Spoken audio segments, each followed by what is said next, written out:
Mengenai kekuasaan, pelimpahan kekuasaan kepada keturunan atau anggota keluarga menjadi hal yang biasa bagi sistem pemerintahan kerajaan. Namun bagaimana bila terjadi pada pemerintahan yang berbentuk republik? Tentu ini bukan hal yang biasa dan berikut adalah keluarga-keluarga yang pernah menjabat sebagai presiden. Keluarga Perón dari Argentina, Juan Domingo Perón menjabat presiden Argentina untuk 3 masa jabatan. Pertama kali terpilih tahun 1946. Ia dianggap agen pembaruan karena berhasil mengalihkan tumpuan ekonomi dari pertanian ke sektor perindustrian. Sang istri Maria Eva Duarte atau dikenal Evita Perón berperan besar dalam kepemimpinan Perón. Ketika Evita Perón meninggal di tahun 1952, kinerja Juan Perón mulai menurun. Tahun 1955 ia diberhentikan dan diasingkan selama 18 tahun. Saat kembali ke Argentina, tahun 1973, Perón terpilih kembali sebagai presiden di usia 78 tahun. Istri ketiganya, Isabel Martinez de Perón, dijadikan deputi presiden. Selang setahun kemudian, Perón meninggal dunia dan menyerahkan jabatan presiden ke istrinya. Namun Isabel Perón tak sehebat suaminya.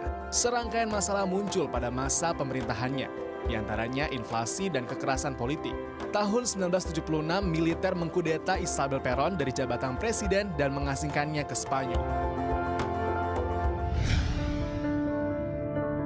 Sementara di Filipina ada keluarga Aquino, Maria Corazon Aquino atau dikenal Cory Aquino. Merupakan wanita Asia pertama di dunia yang menjabat presiden. Cory mulai dikenal setelah suaminya Benigno Aquino terbunuh di Bandara Internasional Manila pada tahun 1983. Namanya semakin melejit dan mendapat dukungan rakyat Filipina. Gerakan People's Power atau kekuatan rakyat meruntuhkan kepemimpinan rezim Marcos dan mengangkat Cory Aquino sebagai presiden. Pemerintahannya menitik beratkan pada keadilan, hak asasi manusia, dan perdamaian antara komunis dan Islam. Cory Aquino menolak dicalonkan menjadi presiden kedua kalinya. Tahun 2010, putranya Benigno Simeon Aquino III menjadi presiden Filipina. Seperti ibunya, pria yang dikenal Noynoy Aquino ini lebih mengutamakan kepentingan rakyat. Tahun 2011, berkat kebijakannya, Noynoy mendapatkan gelar kehormatan honoris causa dari Universitas Pelita Harapan. Dia dianggap mampu membawa kemajuan di segala bidang bagi rakyat Filipina.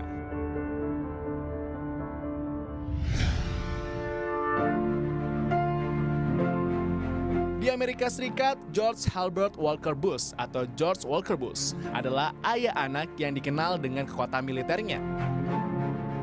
Tahun 1988, George Herbert Walker Bush atau dikenal Bush Senior menjadi presiden. Membebaskan Kuwait dari Saddam Hussein ujian terberat bagi Bush Senior saat menjabat.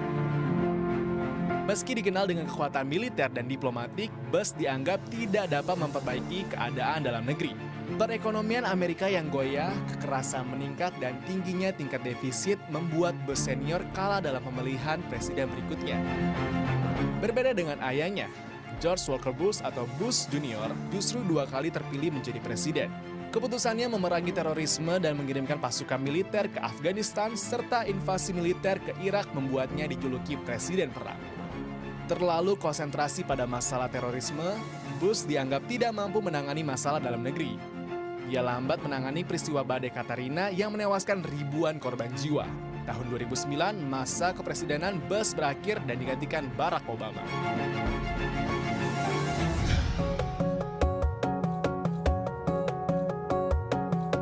Tidak hanya di luar negeri, Indonesia pun memiliki 2 generasi yang menjabat sebagai presiden, Soekarno dan Megawati Soekarno Putri.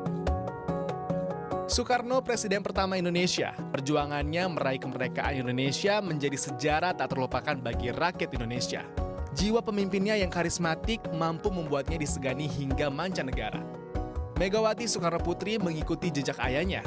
Megawati adalah presiden perempuan pertama di Indonesia. Tidak seperti ayahnya yang vokal, Megawati cenderung lebih pendiam sewaktu muda.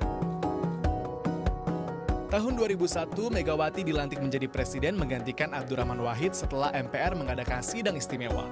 Salah satu kebijakan Megawati adalah mendirikan KPK. Namun, tidak adanya gebrakan konkret membuat KPK berdiri tanpa arti.